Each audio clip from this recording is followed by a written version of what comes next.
Greetings Game Watchers, I'm Chris Capel and welcome to our video preview of Far Cry Primal. We got 2 to 3 hours worth of hands-on with the current build of the game, so here's some honest impressions.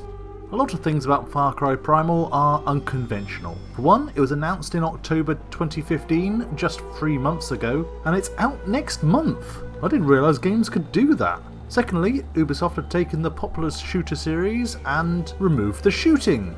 They've also taken out the vehicles, towers, effeminate villains, diamonds, money, flamethrowers and trogans. Then just for the final dollop of insanity, they've wound the clock back 12,016 years and cast the player as a caveman who can tame tigers. I don't know what Ubisoft have been smoking, but I want some. The player character is Takar, a Stone Age hunter from the Wenger tribe. The Wenger have fallen on hard times and you are part of a group sent to find an offshoot of the tribe, who left in search of their prophesied home of Oros. Takar is the only survivor following a saber-toothed tiger attack, and finds a Wenger woman called Sailor along with the land of Oros. Far from the heaven on earth they expected, the Wenger have been pushed close to extinction in the valley thanks to 2 tribes, the fire-breathing Azila and the cannibalistic Udam, along with their psychotic leader Ul. It falls to Takar to restore the Wenger tribe to their rightful place as rulers of Oros. Now, I'm going to be the first to admit that I was sceptical about Far Cry Primal. Taking the shooting and vehicles out and making an entire game based around Far Cry 4's weakest sections, the Shangri-La missions and the animal hunting. I'm a huge fan of the Far Cry series, going right back to Crytek's original, but this sounded like a major misstep. As such, I was curious to get my hands on with the game, my teeth gritted in anticipation of a hideous experience. Fortunately, it wasn't anything like that, and was instead a unique, compelling experience with just enough of the Far Cry feel to it to make it straightforward to play. I enjoyed my 3 hours of Primal a lot in fact, which is probably because it seems built for a very specific type of Far Cry player. Me. Being more specific, a stealth-focused player who enjoys taking enemies out with a bow, sneaking up to them and silently dispatching them, or letting wild animals loose on them. Guns are fun, but they're a last resort, and frankly I could do without them, and I prefer to either walk or fast travel everywhere rather than use vehicles.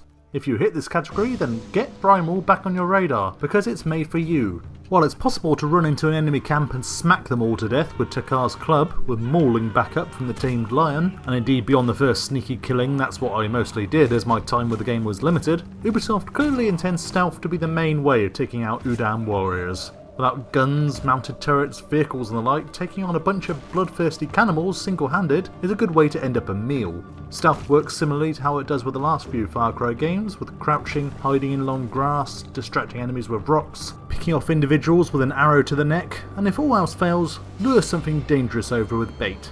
In terms of weaponry available to Takar, there are only a few options, as you'd expect from the Mesolithic era. There's a club, bow and arrows, spears that can be thrown or jabbed, and various forms of grenade-type objects that can be thrown, including one filled with bees. There are several varieties of each, including a meaner club and a longbow, but the weapons don't start to get interesting until you add fire. Every weapon can be set on fire at any time for less stealth but extra amusement.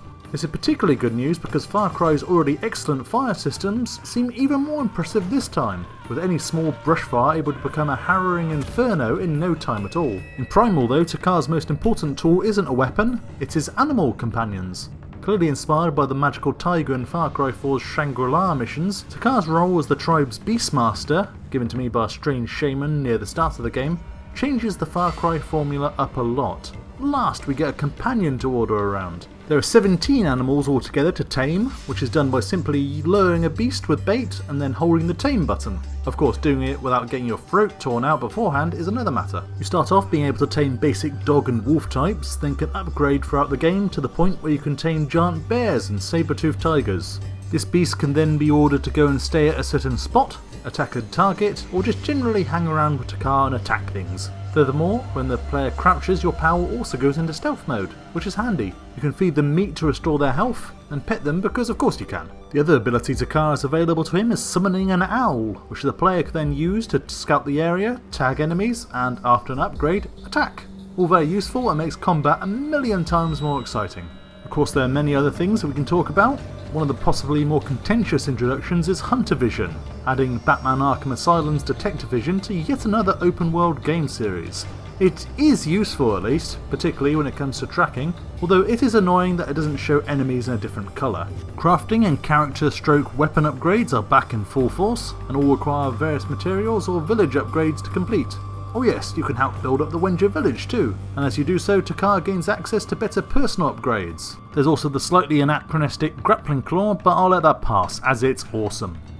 If there's one overriding problem with Far Cry 4, it was that it felt too much like a polished version of Far Cry 3. It was too safe a sequel. Far Cry Primal feels like a direct response to that criticism. They've ditched the guns, vehicles, language, and in fact our entire era of history. While it's still got a bit of the Far Cry feel to it, Primal feels pretty unique and I really enjoyed my 2-3 hours with it.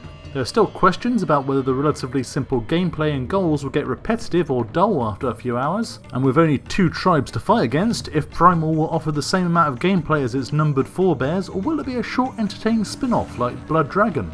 We'll be able to answer these questions when our review of Far Cry Primal drops sometime around its release date of February 23rd, and we're sharpening our flint axes in anticipation. You know, in a good way. Thanks for watching guys, Chris Capel and GameWatcher, out!